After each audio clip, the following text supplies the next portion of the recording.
You're listening to the Be Better Off Show by Kelly+Partners. Well, good morning and welcome to the Be Better Off Show, where we get amazing Australians to share their stories to help us be healthier, wealthier and wiser. And today we've got a legend of the advertising, marketing and all things amazing industry, Andrew Billy Baxter, to share his story. Good morning, Billy. How are you? G'day, Brett. Good to see you. Mate, great to see you. I always like to start at the beginning because the beginning is a good place to start. Where did you grow up?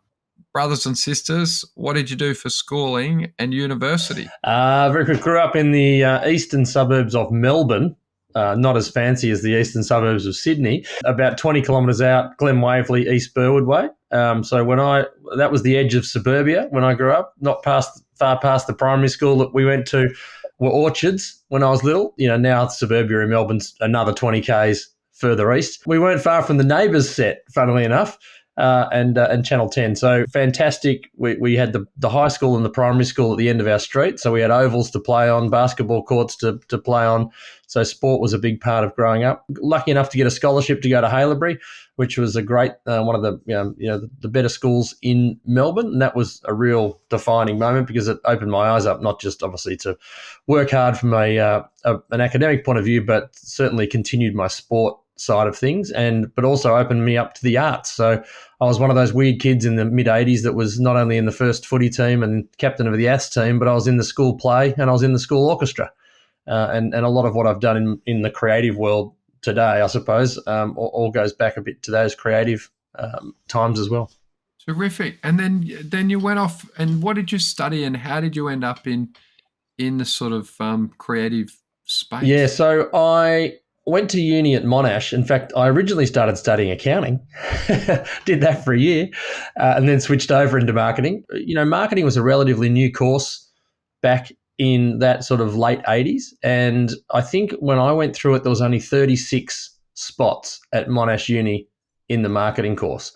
And I think, you know, we talk a lot about diversity of thinking nowadays. I think that in my year, there were 6 guys and 30 females in my year. And obviously our industry, you know, has such strong male and female leadership. So that was how I got into it. Interestingly, two of my uncles were in the industry. One of them was the head of marketing at Target, all those famous Target ads in the 80s, and another had his own agency in the 70s, went on to become quite a well-known painter after that. A couple of my cousins are still heavily involved in the industry, one of my brothers. So, you know, back to your other story, did grow up with a couple of brothers and a sister. I was the eldest. Yeah, so it's sort of one of those things that had been in the family, although we probably didn't think that that's where I was, you know, I wasn't thinking that's where I definitely needed to go, but that's what led me to do marketing. And it was my first job straight out of uni was at Gillette. You know, it was just after the last recession, 1991. Someone told me afterwards 400 people applied for that job, was a sales rep job, because at the time you just wanted to get into a good, decent blue chip business. And even though I'd done a marketing degree, I went in there to work in sales, knowing that would likely lead into a marketing role. Weirdly, just as I was about to do that after 2 years at Gillette, and I learned a lot on that sales side, both dealing with the supermarket chains as well as, you know, people like news agencies and whatever else. I got offered a job to get into advertising. My cousin was at one of the advertising agencies called Young and Rubicam, which is still a well-known agency today. It's called VML Y&R.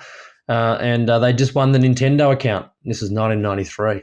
And what a great account to apply for a job on when you're a 24, 25-year-old. So did that, and that's how I got into advertising. So you get into advertising. It's such a big, huge, you know, space. When you go into a place like Young and Rubicam, what is the path? What did they teach you early on, and did those lessons stick with you, or yeah, you know, were there some good foundations? Look, one of the really lucky breaks I got was when they won the Nintendo account. John Peters, who was the managing director of the agency at the time, he promised them that for the first year that they had the account, he'd effectively also lead that account. He'd work on it hands-on, even though he was the MD of the agency. So here I was as a young account manager, effectively a project management style job, and I was reporting directly to the managing director of the company. So it was a fast-track learning experience in that first 12 months. a lot of the role was, you're coordinating internally, and in account management and advertising, you're helping the strategists write the brief. You're then getting that into the creative department, coming up with the good ads or get good ad ideas off the back of that strategy. Then once the client signed that off and you're dealing with the client and getting that concept approved, you're then getting it produced. If that's a print ad, or today a website, or, back then a lot of TV ads.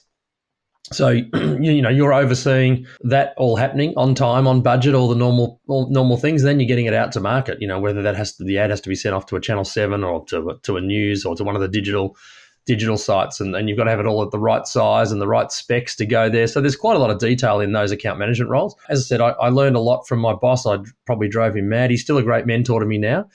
He's well into his 70s and still happy to pick the phone up and have a good chat. He just taught me a lot how to deal with clients. He was brilliant in his client relationships. He was incredible in that he never used to write too many notes in a meeting, but he remembered almost word for word what happened in that meeting. He'd write the notes straight afterwards when he got back to the office, but he had this incredible ability to understand what went on in the meeting.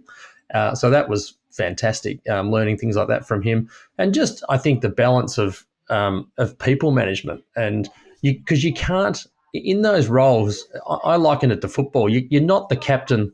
You're more like the captain of the team. You're not the coach. The coach can tell you what to do. The captain's got to coerce and manipulate and influence what goes on.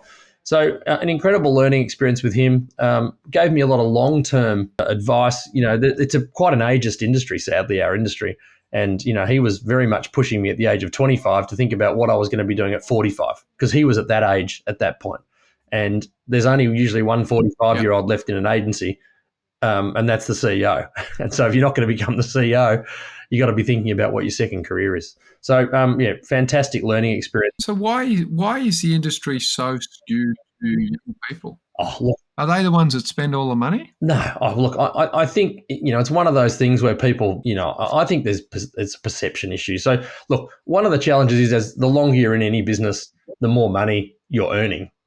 So, the further up the tree you're getting, the more expensive you're getting. And if there's a feeling that you can be replaced by someone slightly younger, who might be a little more energetic, a little less expensive, then that might be one of the reasons. I still, there's a couple of guys I still deal with in Melbourne who are in their late 50s and still at the top of their game. The agency world has effectively, let them go, and they're still doing incredible work. So, to me, age makes no difference to where people are at. I just think it's been an industry where it's been that, young, hip and happening. You walk into the place, there's a real vibe about what's going on. And, I think at the end of the day, people quite like that. And they're constantly trying to bring younger people into the organisation. So, look, certainly creatively, strategically, and even on that project management, account management side, I still think, some of the best people around are, some of the more experienced. And it certainly overseas, it's less like that than it is here. And certainly on the client side, if you think some of the top marketers certainly aren't getting, churned over at the age of 45. It's interesting because in our world, to me, marketing should be knowledge work, and the accumulation of that knowledge over time is probably useful.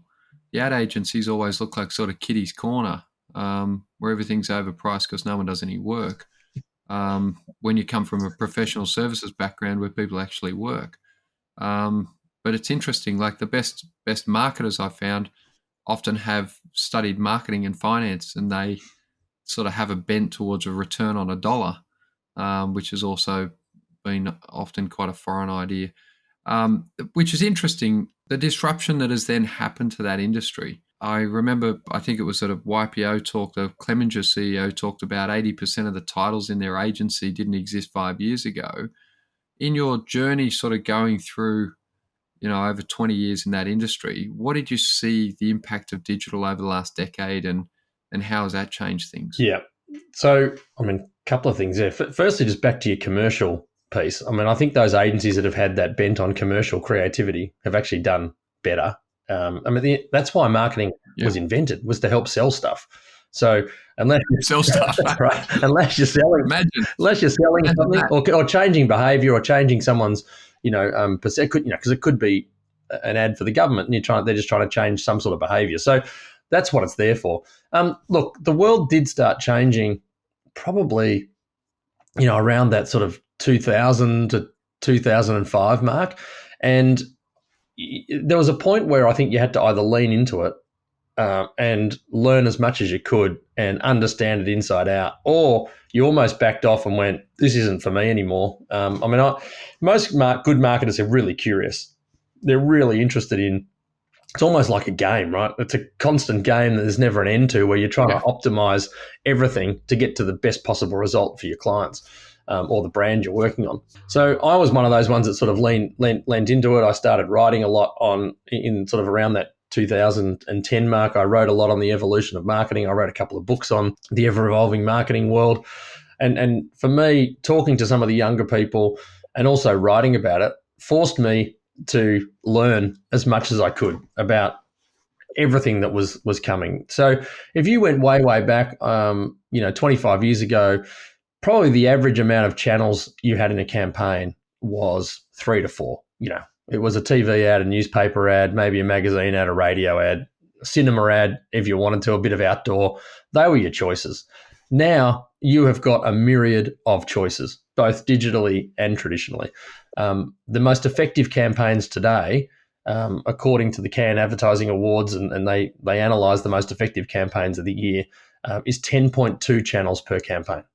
So it's not one channel over another channel. It's a combination of 10 plus channels that drives the most effective marketing.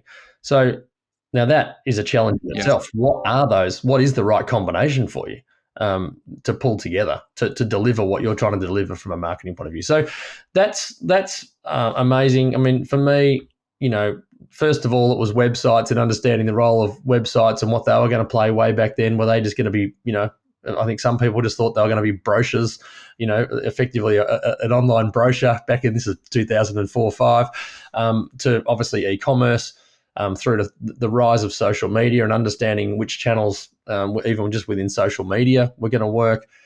So the whole thing, and then all the different forms of advertising, programmatic media, where we can literally, almost like an auction site in the background for media, but we know that media can target certain people. The rise and coming fall of cookies, often when you might be typing in something like, I don't know, brown shoes, and the next minute you're getting served up ads for brown shoes for the next 5 days. A lot of that's going soon. Google's announced they're dropping that off by 2024. Apple has already dropped that off. So it's not just the change that happened, it's the change that is still happening, and now that is happening. Yeah, and now some brands are getting into the metaverse and all sorts of stuff. So it's it's going to keep changing.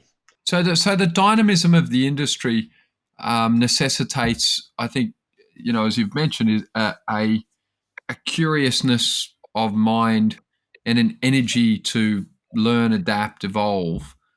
The strategies you've used now and over a long career, you've mentioned writing books.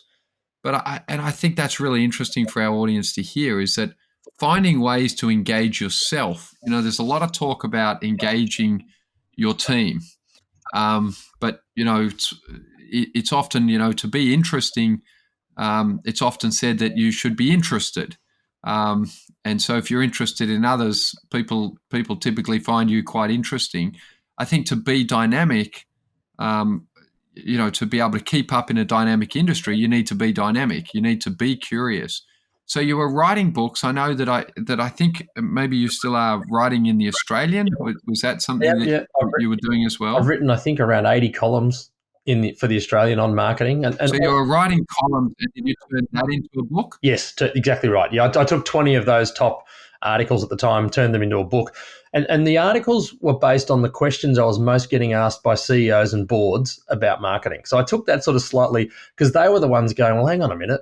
All of a sudden, my team's asking me to spend a whole lot of money on social marketing, social media marketing or influencer marketing. And does that work? Tell me about that. Or it might be we're all of a sudden spending a fortune on trade marketing through the supermarkets and price dropping. And, it seems to be that we're not sure that that's working, and do we really need to do that? So I'd take those questions that got asked. I'd write myself a little note when I left that meeting, and I'd go away and I'd turn those into an article. And so that was, and I still do that. I mean, I think. How were you writing those? I was literally. How were you doing that? Were you writing them yourself, or did you have somebody No. help you I wrote them, research them? Wrote them all myself. What's the process? Wrote them all myself. I would just go and, I'd call, if it was someone might have been in our social media team, if it was about social media, I'd go and talk to a couple of people in that space who I trusted. Then I'd just be Googling, researching, finding stuff out for myself, because unless you're doing it yourself, you're not really also learning at the same time. And what I'd do is I'd okay, so let me just ask you, how did you do that? So I would sit down and I would write. What was the actual? Yeah, the process. I would write copious amounts of notes. So I would, whatever I was reading, whatever articles I found, through just Googling things or talking to some of these younger people, if it was social media, or if it was about leadership brands, it might have been some of the more senior people in the industry. But I'd literally write myself a huge amount of notes, often 4, 5, 6 pages of notes, just dot points. All of a sudden, and various topics would come up. So therefore, I'd have a heading, and I'd have various little dot points under that. And once I'd got to a point where I felt like I'd researched it well enough, I'd then sit down and write the 800 words. I would then just go bang, right? I'd then into an article on a computer. Yeah, on a computer. Yeah. Type it in. Type it in, and I'm fairly good on typing and that message going in. There's a whole lot of thought that writing helps you, take things in even more strongly. But I find that typing was the helpful thing to do. So read, interview, talk, get the information, then turn it into an article. Obviously, like any article, when you've only got 800 words, the opening and the close have got to be pretty tight. Often the old adage that people don't want to read past the first 2 sentences, so you've got to make those really powerful. And then I think just making sure that you're giving some help to the readers on the way out in summing the whole thing up as the last paragraph. And here's some things you might want to keep an eye on going forward. And so I found that structure pretty good. I mean, the editors at the Australian, fantastic in terms of, helping you and the sub-editors. And once you'd done 70 or 80 of them, you got pretty good at writing in a style that you knew they were going to be happy to take as well, because they were the ones looking at the statistics on what sort of readership, the articles were having. So, I found that. I mean, look, I think I commentated AFL at sort of one level down. Back in the early 2000s, it was a similar process before I'd commentate a game. I'd go and find as much information out on all the players as I possibly could, write it down in notes, get it down into a form so that if at a point in the game slowed down and someone was lining up for goal, I had all the statistics in front of me or in my head as to what you'd say. So weirdly, it wasn't too dissimilar to the process I went through way back then. It's really interesting. I was having a conversation this morning and had a 6 a.m. Walking meeting, Billy, and my friend asked me, how do you get that stuff written? And I love to ask people specifically, for our listeners, that when you see an article written or somebody trying to learn something, we all have to go through a process to learn. It's not, no matter how smart or experienced you are, it's still a hands-on, grindy process of inquiry and sort of pulling things together. I love to ask whether people type or write. I saw an amazing documentary on John le Carre, the writer, and he had his writing house, and he would sit there and write his books by hand, and then he would give them to his wife, and she would type them up. But he found that when he was trying to write a story, he just had to pull it out of his brain as quick as he could. Yep. And given his generation wasn't computers, he just sat there and wrote longhand. He could scribble over and all the rest of it. So it's a really nice thing for people to understand. And so no matter how you do it, just pulling that together. So that theme of staying curious, you're getting good questions from people, trying to answer them for yourself makes you more of an expert, forces you to speak to other people. I think it's a really great thing to do. And whether the Australian publish those notes or not, it's a very good habit to get into. Yeah. And even now, still writing the occasional article. I still do my own podcasts, and I'm I still teach I teach the exec MBA, half a day on brand and consumer for Sydney Uni. I'm still the adjunct professor there as well. But all of that, even the lecturing, that's the same, right? You're still pulling all that information together. You're just putting it into PowerPoint or Keynote or Google Slides instead of writing it long form. So it's still taking all of that information that you're gleaning. I mean, and I'm often trying to get the latest case studies because, I mean, one of the big things that my frustration when I went through university many, many years ago, and I think a lot of people get now, is the case studies are 7 years old, right? You want case studies that are now. Yeah. So, I'll spend a lot of time, going, okay, what's the latest and greatest case study I can pull together around brand or around customer or around customer experience or around whatever it might be. So I'm constantly out there trying to, chat to some of the leaders in the industry, some of the top marketers, to pull that together to be able to play back. And it was the same with the articles. You wanted to have. And it can even be what's the latest and greatest, blow up, waste of money, failure. Yeah, and what can we learn from that? Because often we all learn more from things that don't. We tend to hear a lot about the things that we hear more about things that have been successful than the things that have failed. But often we learn more from things that have failed than the things that have been successful. Yeah, and I think Australia's a tougher market with our tall poppy syndrome of wanting to knock people down who failed. The entrepreneur world, as we well know, some of them have gone 15, 20 times before they've succeeded. So, I think I was talking about this with campaigns to one of my old clients recently, and he's gone on to be a global CEO in the packaged goods industry. And we're talking about, back in around that 2000 mark, we might do 15 campaigns a year on sort of across television and everything for that packaged goods brand. And you know what? We knew that if two or three didn't quite work, it was all of us were in that together, and we had to learn from that so that the next 15 we did the following year could be as good as they could be. Nowadays, those packaged goods companies might only do 3 or 4 campaigns a year. And so the pressure on getting them all right is a lot higher. And this whole, failure's okay piece is a costly experience. But there's not quite, sadly, that ability to fail and learn in campaigns as much as it used to be in my mind and his mind when we had that conversation. So I love David Ogilvy. I've read everything he's ever written, and he was such a good writer more than anything, just such a good turn of phrase. But he had this concept of, there's got to be a big idea, and whatever you're selling or whatever you're marketing actually has to sell something.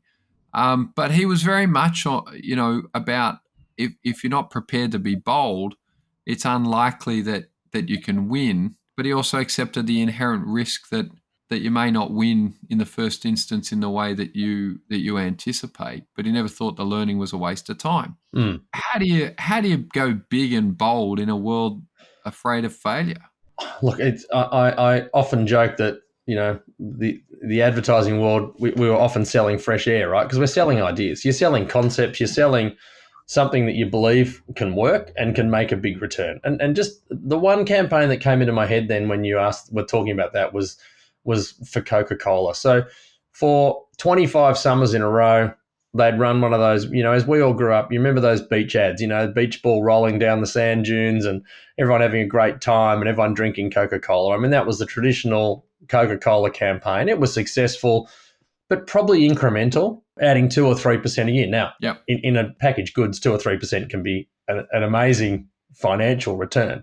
So nothing wrong with it. In a dominant market position. Correct.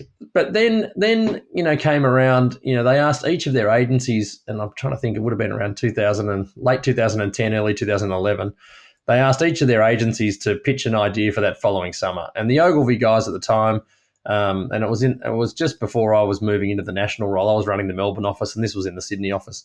And the team at the time came up with what ended up being people's names on the cans of Coke and the bottles of Coke. They called the Share a Coke campaign. Now, that was bold. That was different. I mean, they were basically saying to Coca-Cola, take the logo off your can and put the name Brett or Andrew or Billy on the can. The whole machinery line was done to do what had been on those cans forever and a day. Coke. To change it, right, was going to cost money. But everybody, and obviously I remember when I became the CEO, really the challenge for the team was just to keep it sold. Everyone went, what a great idea. It was just a matter of could we get through 4 or 5 months of working through the organisation or both organisations to make this happen and to make it as bold as possible and to get it out there. And, the whole insight around people loving their 15 seconds of fame nowadays as opposed to the 15 minutes back in the day was really the insight that drove that campaign.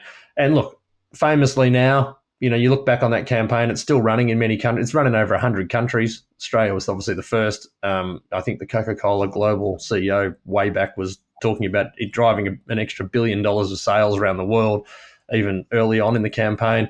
So you look at that and you go, they could have easily gone for another beach-style 60-second summer ad, or they could have taken a risk, and they took that risk. They saw, the value in an idea like that, and, the rest is history. So how does the history of that campaign, for example, people talk about it from the other end where, there's $1 billion plus incremental sales probably in the first year. It's rolled out in 100 countries. But where does that come from? Was it rigorous research into consumer preference or social trends, or was it some guy or girl who just thought, well, personalization's a thing, why couldn't we do it to a Coke bottle? Yeah. Do you know how that actually happened? So the brief was about declining sales and how do you continue getting the next generation into a brand, and across, and it wasn't just clearly Coca-Cola, it was across, all of their different product offerings under the Coca-Cola brand. So the challenge, it was really about, the brief was about solving a problem that, that sales were declining and younger people weren't as engaged in the Coke brand as they had been in the past. So how do you change that? And so that's where the idea came from. So, in my history in the advertising world, 80% of the best ideas came from a really succinct, clear brief, articulation of the problem, and here was the strategy to deliver that. And then you give that to the creative team to bring it to life. Great briefs lead to great creative work. 20% of the time, it could be just someone in the shower having a great idea and going, hey, I think this could be an amazing idea. And you take it to the client and they also agree and you're off and running. That's, I've never gone back and analysed that, but that's my, 4 out of 5, great brief, 1 out of 5, just brilliant idea. In this case, this was a really strong brief that was written by the client and the agency teams that they got all of their agencies to have a look at. And off the back of that, they got a variety of ideas to solve that problem, from traditional TV ads through to that campaign. And they ended up choosing that campaign and off they went. So that one, very much understand the problem, understand the strategy that will solve it. So that's really interesting. So a couple of things there. So articulation of a good brief. Who is the best brief writer in these situations? So most agencies have got a head of strategy, and effectively they're taking, all of the information and effectively trying to get it into a one-page brief. Who's the target audience or the customer? What are their needs that we're trying to fulfill? What do we understand? What insights about them do we understand? And then they try and give it in a very succinct one-liner. So often we try and squeeze too many messages into an ad, even whether it's a digital ad popping up on your screen, whether it's a TV ad. History will tell you that give one message. If you want to do multiple messages, produce multiple ads. So figure out what's the one thing you're trying to say. What's the single-minded message that you're trying to get across? And then let the creative guys bring that to life, as I said. So the strategists play quite an important role. I remember a great brief, and I've still got it lying around somewhere, for Chupa Chups back in the 90s. A great creative, still a good friend of mine, David Jenkinson. He wrote that, really well-regarded brand guy around the world. And he almost got it down to 2 words. It was all about stimulating a reverence. You can imagine Chupa Chups. It was all about the great taste sensation, but, with the lollipop sticking out of your mouth, it was quite irreverent. And that brief, I don't think's changed too much for the last 20 years. Every year it goes back into the creative world. The customer insight might change ever so slightly, and they've consistently produced great ads around the world for a long, long time. So, it's a hard skill to take. But look, what a big thing that marketers should be able to do is take a whole lot of complexity and simplify it. that's one of the skills of a really good marketer. And then to get that message back across to the consumer, whether it be a B2B consumer or a B2C consumer, it's a tough one. And there's people that can write and surmise a good brief that creatives find quite hard to then write a good creative campaign around. I'll give you an example. Often a brief will be around changing routines, right? Because you go, we want the consumer to change their routine from eating a salad sandwich every lunchtime to eating a salad roll from one of the fast food chains. Now, in my career, I reckon I could name only one or two campaigns that took that brief of changing routines and made it interesting. Because to bring that to life, you've got to show the before and after, which is a really hard thing to do in particularly a TV campaign. So many of the listeners might remember the Crunchy campaign, Change the Colour of My Day, right? That was probably the most famous campaign in this space years and years and years ago, where it was almost black and white, boring start of the ad, and then it all came to life. Crunchy, change the colour of my day. Now, it's a really hard brief to write interesting ideas around. And, in my time, I realised this early on and I would ban that. As soon as it came through as a brief, I'd say, no, we're not doing it. Can't get good advertising out of it. Can't get engaging advertising out of it. You can't have that as a brief. So the strategist has to have a skill not only to turn. What's that brief? Sorry? What's the banned brief? Oh, you don't ever put, we want to change consumers' routines, because you're always going to get a before and after scenario, and it doesn't actually make great engaging advertising. Whereas stimulating irreverent. You're trying to get a changed routine. How should that brief turn up? Well, then you might want to. I'm just taking on my sandwich example, which I randomly picked, but you then want to figure out, well, what's the benefit of doing it here? It could be that it's going to be quicker, easier, cheaper, than going to your local sandwich bar and having it made. So you got to figure out, well, what's the driver for the consumer that's going to want them to make them switch? So rather than talk about almost category about changing this to that, it's all about, well, give them something that they want to buy into, and they go, well, yeah, I'm happy to go and once a week go and buy that product. So it's just finding that little insight into the consumer. But yeah, tough thing to do. Take the complex, simplify it, and then write it in a way that creatives can turn it into a highly engaging campaign. Yeah, which is difficult as well. So what is the future for you? What is the future for the typical SME client who we look after? How should they be thinking about their brand, their marketing, and the opportunities in this space? So they're not going to go typically to a Young and Rubicam and spend a ton of money. What is the best way for them to think about, particularly brand and marketing? Again, come down, write down a strategy of what you're trying to do is the first thing. Who's your target audience?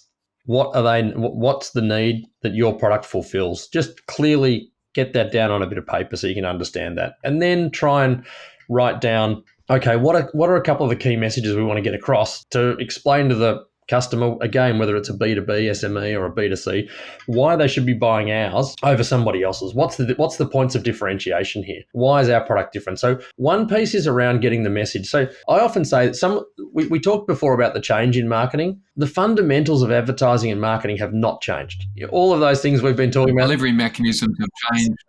Correct. So then it's about, okay, so get all that messaging right, figure all that out. What are you trying to say? Then you go, what mediums should we be putting that message in to reach our audience and get them to do something? And, again, some of the old adages around, you need someone to see your message 3 times for them to take it in. So the first one is for them to become aware of it. The second time is to understand it. The third time is to act on it. So you'll often hear in the advertising industry people saying, well, we need to get people to see our message 3 times. We want 40% of people to see it at least 3 times. That's because the science says that's how our brains work: aware, understand, action. So throwing a message out once is also not going to work. So you're better off going after a specific audience, trying to get to them 3 times. And that 3 times might be, could be a local bus shelter ad on digital, near where your audience might be. If you're a local small business, it could be, obviously direct marketing or social media. Could be a letterbox drop, whatever it might be. You got to think about what are all the channels that I've got available to me, and which ones do I think will be optimal to reach my audience. Now, the bigger companies nowadays can put all that through an AI learning. There's a whole lot of AI platforms that you punch all of that information into, and it spits out exactly what combination of marketing and media you should be doing to optimize your spend. Now, obviously, SMEs can't afford those sorts of systems, but that's where it's going in the future. I can imagine SMEs probably in 5 to 10 years' time having, those sort of there'll be SaaS models down the track, and people can plug stuff in and it'll spit out, here's based on the previous learnings of the data we've got from your company, here's what we think you should be doing next week. That's coming. I mean, it's here now for the bigger companies, but I think it'll become affordable down the track for some of the smaller ones. So that's the challenge. I mean, you got to go back. What's the right message at the right time in the right place for the right customer? And that is it. But it's quite interesting, isn't it, Andrew? Like, it's interesting that, like most things, they're not as complex as people imagine, but the depth of them is real, in the sense that why does this company exist? What is the product it offers? What is the difference that it makes? How are you going to articulate that? There tends to be in the SME community sort of like, oh, well, if I could only advertise. And it's like, well, yeah, but you wouldn't want to spend a lot of money saying something that you're not very clear about. The depth of that clarity, frankly, is much more important than the delivery mechanism. Yeah.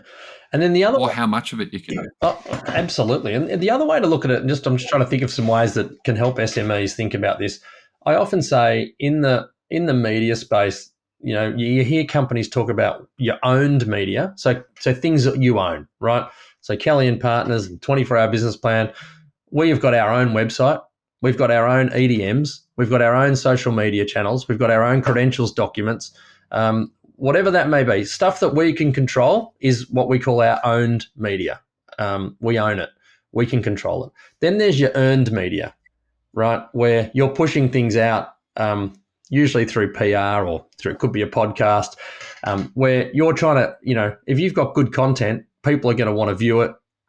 And all of a sudden the newspaper might pick it up as a story, or, the news might pick it up. So it's, how do you earn media? It's not costing you really any money. It's just putting out that sort of thought leadership and interesting stories. You see the retailers do it at Christmas time. There's a race as to who can be the best at the stock take sale, or gets their Christmas sale up and running earlier, or might do a great Christmas ad that everyone wants to put it online and everyone wants to talk about it. So that's your earned. So there's owned, and then there's paid. So we've defaulted for most of today's conversation to paid. Well, okay, I can pay for a sponsorship of something. I might pay to speak at an event where I know a heap of my customers are going to be at. I can pay for some ads in digital or on a local billboard or a local radio station or whatever it might be.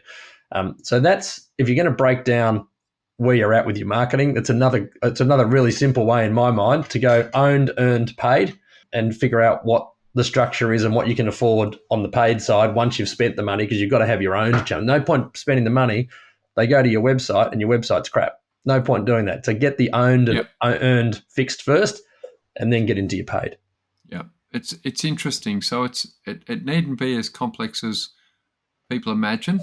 The quality of the message that you own, communicated as well as you can where you are, means that as you step out into sort of earned and paid areas, you're turning up hopefully with an understanding of your business, the difference it makes, and messaging that's already been tested in your own sort of cheaper environment. Yeah.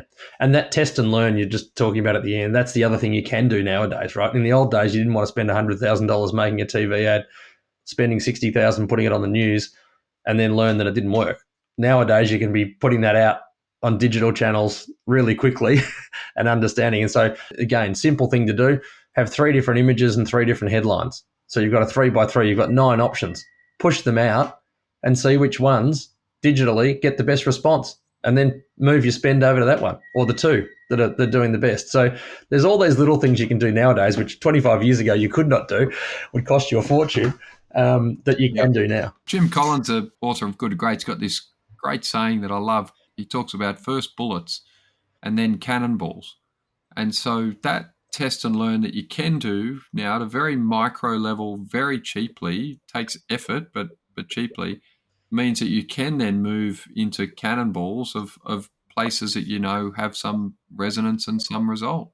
Absolutely. It's a great point. And yep, there's plenty to learn in that book, and that's a really good one in this scenario.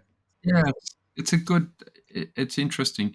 And look, whether it's a big brand or a small brand, I suspect the process is the same. I really wanted to have you share your insights, Billy, on all that you've done, and for our listeners today, this is an area of how to better understand what your business is and the difference that it makes and how to communicate that to people. Some people call that marketing, and that's one name for it. But essentially, you can't have a business if you don't understand the difference that your business is trying to make and ultimately get better and better at communicating it. So that's why I wanted to bring Billy to you today to share that journey and that story. And hopefully there's enough there to make you take an interest, be curious, summarize what you've learned to date, and go and find more information to apply to your business. Billy, thank you so much for your time today. That was very interesting as always. No Friday morning. Thank you. And to our audience, as I always like to say, have a great day.